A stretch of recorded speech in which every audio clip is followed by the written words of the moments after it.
Bienvenido a esta serie de clases que hemos titulado Enfrentando Adversidades. Mi nombre es Julio Loreto y soy parte del equipo de pastores de la Iglesia Más Vida, y es para mí un gusto poder compartir contigo esta serie de clases. Van a ser 6 clases que vamos a estar tomando durante las próximas 6 semanas, y yo creo que esta es una gran oportunidad para crecer en el conocimiento de Dios, crecer en el conocimiento de su palabra. Creo que es un buen momento para buscar al Señor, buscar su palabra, buscar su consejo, y hay que sacar las mejores cosas de cada situación. Hay que sacar el mejor provecho de cada situación que estamos atravesando. Como digo, esta serie de clases, de lecciones, se titulan Enfrentando Adversidades. Y si tienes preguntas durante el transcurso de esta serie, por favor, escribe tus dudas, preguntas, cualquier cosa que me quieras escribir. Yo voy a estar personalmente contestando durante esta semana en cualquiera de las redes, en Instagram, en Twitter, en Facebook o Messenger. Yo voy a estar contestando a cualquiera de tus dudas o preguntas, pero quisiera hacerte algunas recomendaciones. Creo que sería genial que tuvieras una Biblia cerca de ti. En primer lugar, para poder seguir las lecturas que vamos a estar haciendo, yo voy a estar usando la Nueva Traducción Viviente. Esta traducción voy a estar usándola en las lecturas, aunque, bueno, cualquier otra traducción es buena. Solo que he escogido esta porque es un poco más amena, fácil de leer, quizás más comprensible. Segunda recomendación, sería genial que tú tuvieras una libreta, que tuvieras un cuaderno de apuntes donde pudieras escribir cualquier duda, cualquier pregunta, cualquier comentario, cualquier cosa que Dios te esté hablando. Sería genial que que pudieras tomar notas. Tercera cosa, también sería algo padrísimo que le hablaras a tus amigos, familiares, que conectaras a otras personas con esta serie de estudios. Yo creo que será de una bendición para todos. Y por último, te animo a que durante estas 6 semanas leamos juntos el libro de Isaías. El libro de Isaías tiene 66 capítulos, y si lo leemos en estas 6 semanas, nos toca a 11 capítulos por semana, es decir, más o menos un promedio de 2 capítulos por día.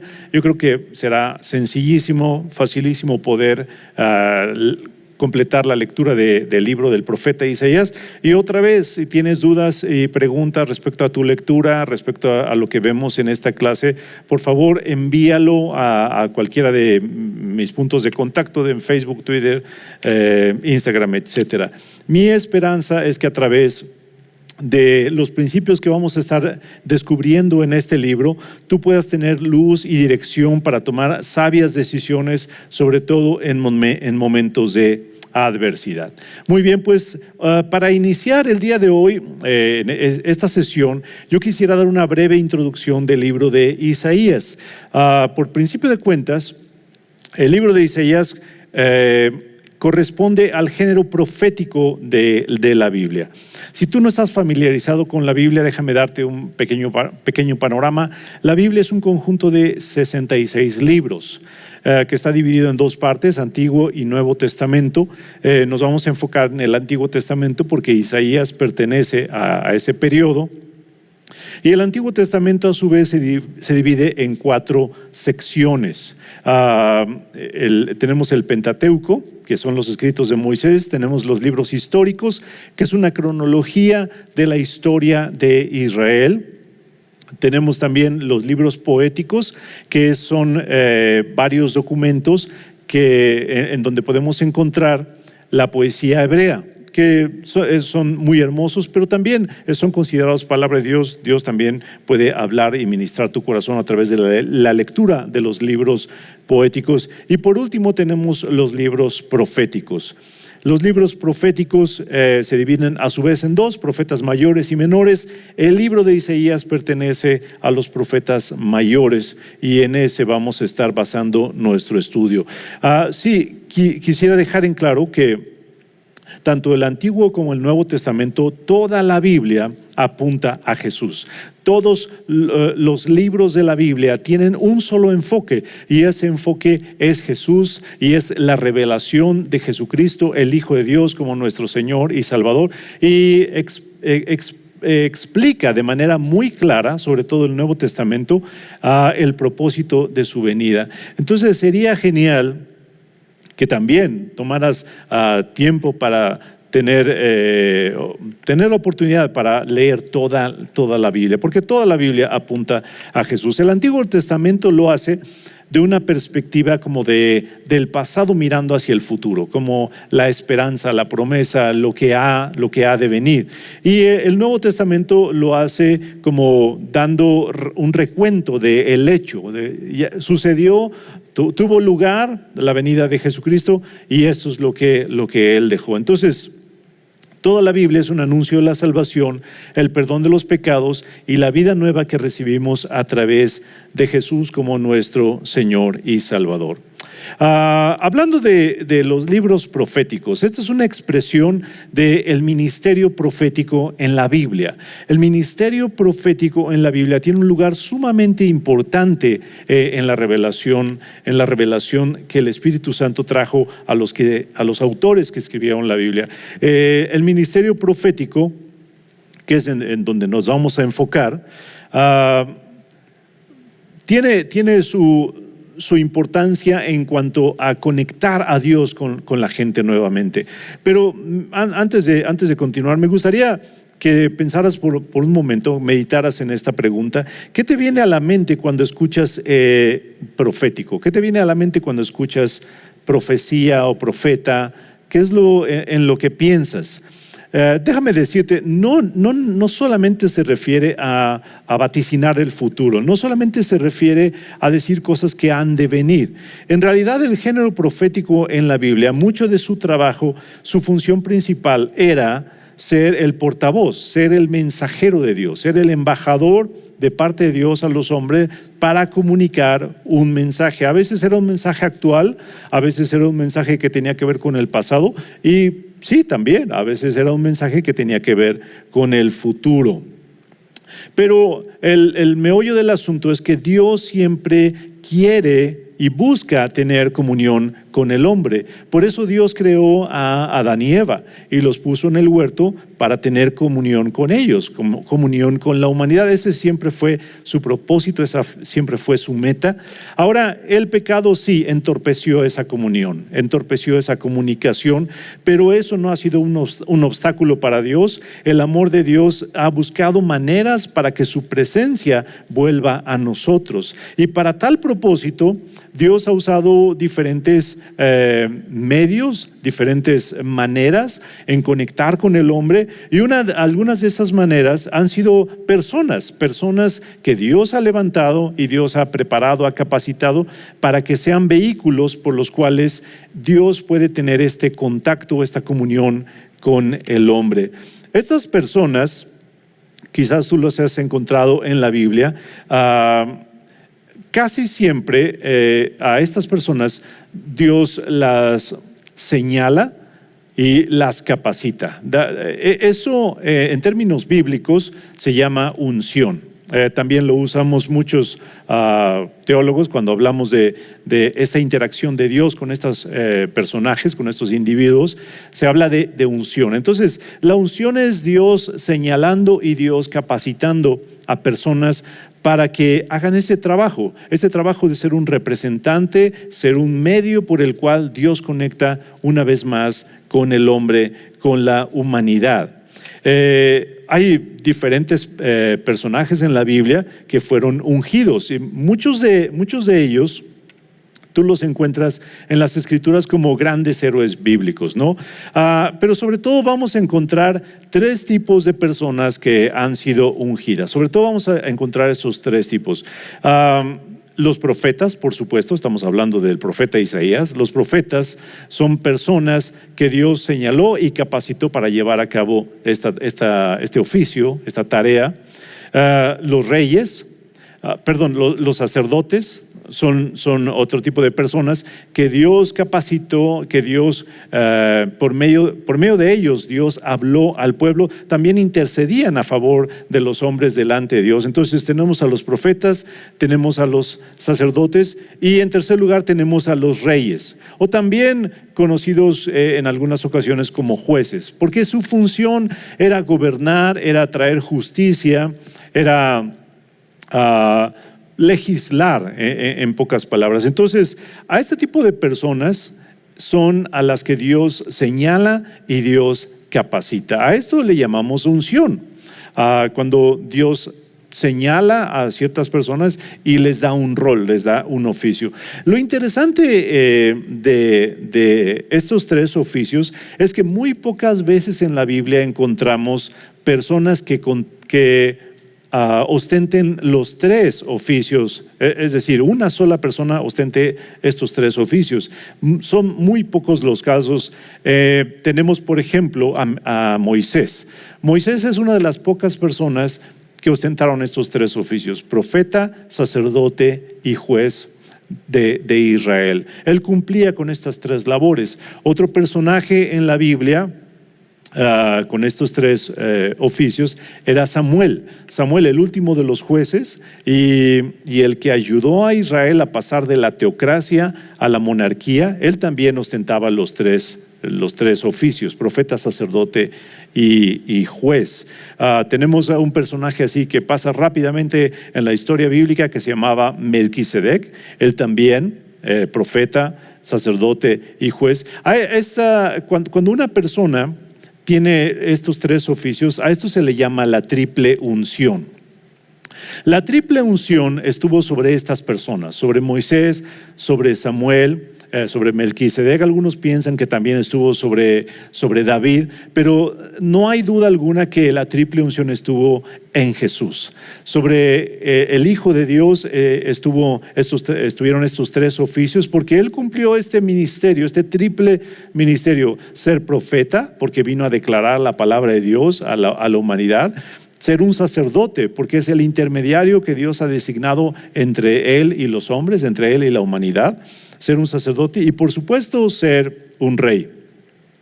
Ser un rey, porque Él es Rey de reyes y Señor de señores. Y también va a cumplir funciones como de juez. En su segunda venida, el libro de Apocalipsis nos explica cómo Él va a venir a juzgar a los vivos y a los muertos. Entonces, sobre Él está la triple unción. Pero tal vez tú te estás preguntando, bueno, ¿y eso qué tiene que ver? ¿Eso qué tiene que ver con nosotros?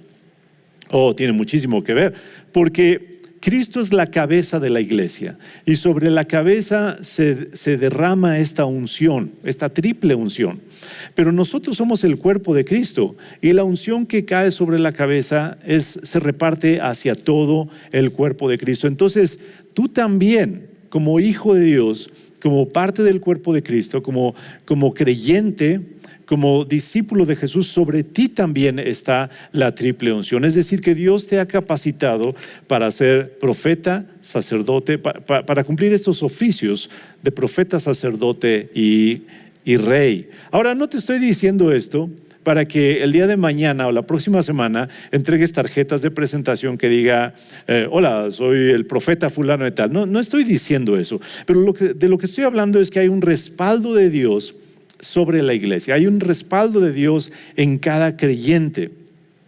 Y aunque tal vez no vamos a cumplir un ministerio profético como el de Isaías, realmente pues no lo sé, no lo sabemos, sí podemos declarar la palabra de Dios. Y la palabra de Dios en nuestras bocas se vuelve una palabra profética. Cada vez que nosotros declaramos a alguien la palabra de Dios, lo que está en las Escrituras, eso tiene una unción profética. También cuando intercedemos los unos por los otros, estamos cumpliendo labores sacerdotales. Y cuando vamos en pro de la justicia, cuando luchamos a favor de causas justas, la unción de realeza está sobre nosotros. Entonces tenemos la triple unción. Y yo creo que para tiempos como estos es que Dios quiere levantar a la iglesia para que tenga una voz, para que cumpla una función, porque Dios ha ungido también al cuerpo de Cristo para llevar llevar a cabo estas labores y exaltar su nombre, por supuesto. Bueno, regresando al libro de Isaías, el nombre de Isaías significa Jehová salva, que para el momento que estamos viviendo y para el propósito de este estudio es una declaración increíble, es una declaración hermosa. Jehová salva. Isaías fue un hombre cuyo ministerio se desarrolló junto con otros profetas, con el profeta Amós, con el profeta Oseas, con el profeta Miqueas. Él vivió en el siglo 8 antes de Cristo y fue un hombre casado, por lo que leemos en el libro de Isaías. Fue un hombre casado y tuvo 2 hijos. Sus 2 hijos, que por cierto formaron un papel sumamente importante en su ministerio. Uno se llamaba Sear Jasub y el otro se llamaba Mahel Sarlal Asbaz, que ya luego vamos a hablar un poco más de eso, pero tenían mucho que ver con su ministerio. El libro del profeta Isaías es uno de los más extensos en la Biblia, es uno de los más que abarcan una temporada realmente muy grande, y su ministerio duró aproximadamente 58 años. Es uno de los ministerios más prolíficos, uno de los profetas más importantes en la Biblia. En realidad, Isaías, el libro de Isaías es de los más representativos del ministerio, del género profético.